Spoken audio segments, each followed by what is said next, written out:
Are you guys aware of the quote which goes, never forget what someone tells you when they are angry, because that is when they are telling you the truth? Well, I personally believe in that, and I feel it is particularly significant in the topic we are going to be discussing today, which is these two 20-year-old internet personalities who just find their way into everybody's feeds.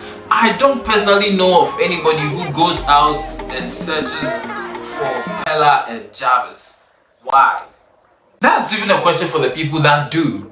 What do you guys get from that content? That's a video for another day. Yeah, my prick is scratch me, I beg. Stop being this stupid. I don't like it. It's embarrassing. Come on for here, Jare. Shut up, you're mad. Give yourself some You level, to give man. yourself some level. But I personally don't search for them, I don't look for them, but they always find their way somehow into my feed. And when they do, it is never for anything commendable.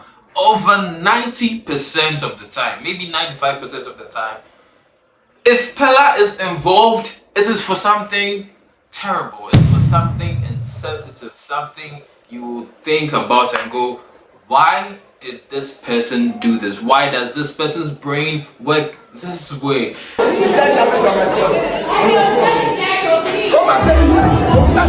This time is cross.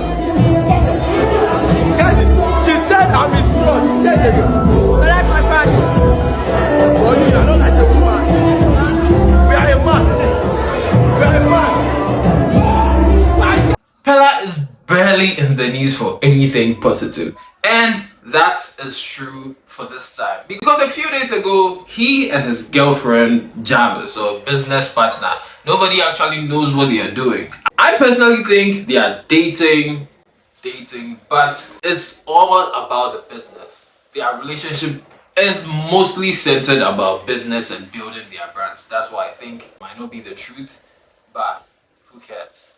So they had a conflict and both of them decided, you know what, the best way we are going to confront this issue is to talk to the internet. And the worst person you want talking about you is this Peller guy, because he has no boundaries, he has no cap, he just does whatever, says whatever he wants. And that is the problem. A big problem for me. A big problem for me. Because yesterday, Peller alleged that his girlfriend Jarvis was into money laundering. You come to Lagos, I swear, I think say when Jarvis you come Lagos, he say Jarvis get better money pass me. See, Jarvis can't tell me your story. Say, guys, I swear to see, I know happy say I won't talk this thing. Normal. That time when Jarvis you come, he tell me say those gifts where they always send out those time, those people say those people they collect, they displace money, bro. And if anybody in the world would know that, it would be him. Alright, I'm not guaranteeing the validity of that statement. I do not know if it's true or not, but here's what I think. If anybody would know, it would be Peller. For the longest time, many people have questioned how these streamers, especially in Africa, make money. Because like we are all aware, not a lot of people in Africa have that much disposable income to be gifting hundreds and thousands of dollars to random people on the internet, alright? That is simply just the truth. And you might say, Francis, there are many other people. You might not be aware of them, but a lot of people with money who could gift these streamers hundreds and thousands of dollars if they so please. And to that, I would say, are multimillionaires really watching these skits? Do you really think those multimillionaires are sitting in their mansion somewhere in like Banana Island, or I don't even know the places in Nigeria? They are sitting in their mansions just watching Peller and Jarvis. I really doubt that, alright? So there's a lot of doubt and questions surrounding how these streamers actually make money in Nigeria. And many people have come up with theories and answers to that question. The most popular one so far is money laundering. I'm going to briefly explain what that is. You see, money laundering is just a way that people make dirty money or money that was made illegally legal. So if anybody is involved in like fraudulent activity, they are making big amounts of money. They can't keep all that money in the house. And even if they could, they still have to make purchases. They have to buy houses, cars, all that. And in most cases around the world, when you're making that much amount of money and you're making crazy purchases, questions arise. The authorities might get involved and start asking questions. How are you making your money? What businesses are you involved in? Show proof of how you made your money. And if you made your money illegally, you really do not want any part of that. So what do? Well, you have to establish a legitimate business and pump some of your illegally made money into the business. So when any questions arise, you can say, oh, this is my business and this is how much we made during this month. So that is how many people have been cleaning their money.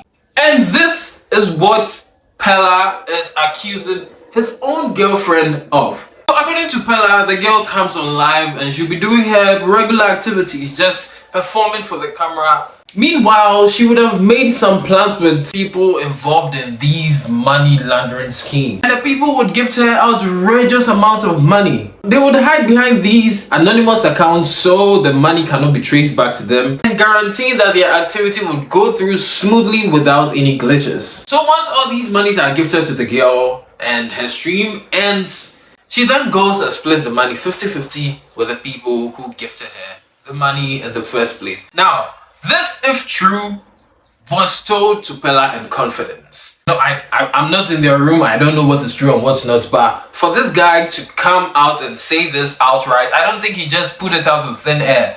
There is some legitimacy to every lie. Alright, that's what they say. To every lie, there's a bit of some truth in there. And I'm not saying this is true, but I don't think Peller pulled this out of thin air. Do with that what you want. And here's the thing, for something that serious to be told to someone in confidence, and the person comes online to share it with the entire world just because they are angry, you need to reevaluate your entire relationship with that person. Even if it wasn't true, even if Jarvis did not tell Peller any of that, she will still need to reevaluate their relationship, because if this guy gets angry, there is no telling what he could do or say. And many people may chalk this up to, oh, the guy is just crass, he has no class, or he's just not intelligent. But I think he knew exactly what he was doing. Believe it or not, he is a very smart guy.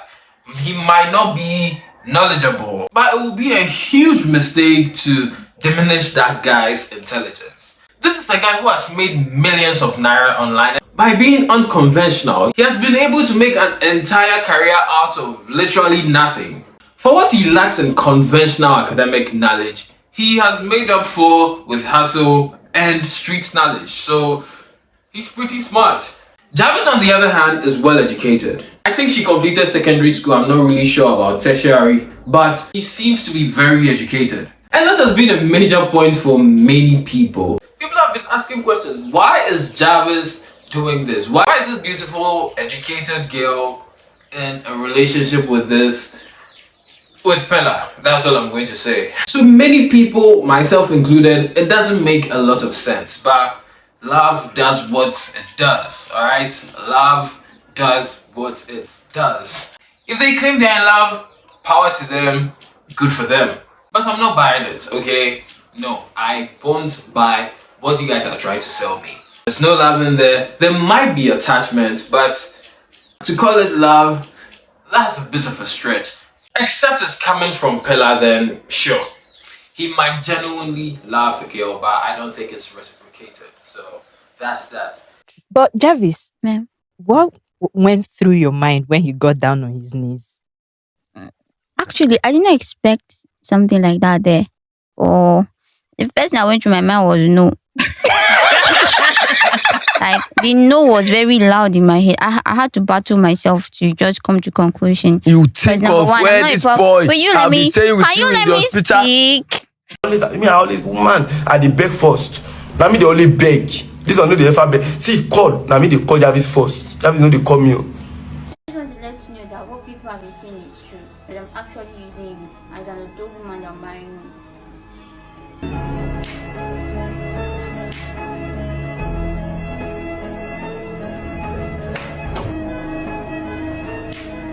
For her, many believe it is purely transactional. Aside Peller exposing that crazy detail, he went further. Saying, yeah, fella, move. Me, I thought, say, me, if you, Jarvis, if you break my ass, if Jarvis, you break my ass, I no good days in my life again. But you see all the women's, and I will suffer for my hand, you.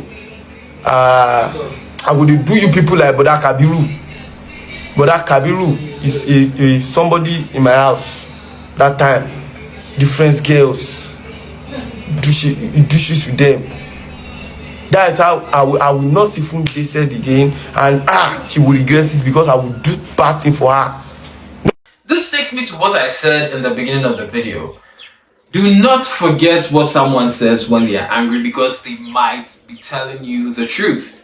And if that is true, this is very scary for Jarvis. Because this is Peller essentially saying, do not leave me, because if you leave me, I will go crazy and expose everything. I will do crazy. How did he even say it? Even they said again, and she will regret this because I will do bad thing for her. He's going to do something she will never forget. What else is really going on behind the scenes? What does he know? What will he expose if they break up? Are they still together because they know incriminating secrets about each other? These are all questions that came up after I saw this video. Personally, if someone I was close to crashed out that bad, I would be very worried. And guess what? That is not even the end. I don't even think I've told you what the biggest development is. A few hours after they both made videos against each other, Jarvis's team came out asking Peller to retract his statement or face a full-blown lawsuit in 48 hours. At that point, the news had spread. Everybody was talking about it and its implications. The EFCC, which is a body responsible for policing online activities and fraud, those things, was looking into the matter. The boy, with his recklessness and loud mouth, was about to destroy everything Jarvis had worked for over the years. It had become a PR nightmare. So both their teams had to act fast. So that is the disaster of Peller and Jarvis. And I pray they are able to keep all their drama off the internet, because God knows we do not want to hear any more of their relationship. We don't. Please, stop. Yeah, so I told you I was going to tell you why this whole drama in the first place, right? It's actually because Jarvis changed her phone's password. So this is all coming from a place of insecurity. He strongly believes the girl might do something with another person, and that is messing with his mind and causing all of this. Let me know if you would like a video about that, and I would be sure to break that down. Alright, remember to like the video if you enjoyed, subscribe to the channel, and most importantly, let me know what you think about their relationship and all this drama in the comments. Share this video with someone you think might enjoy it, and I will see you another time. Thank you for watching. As always, bye bye.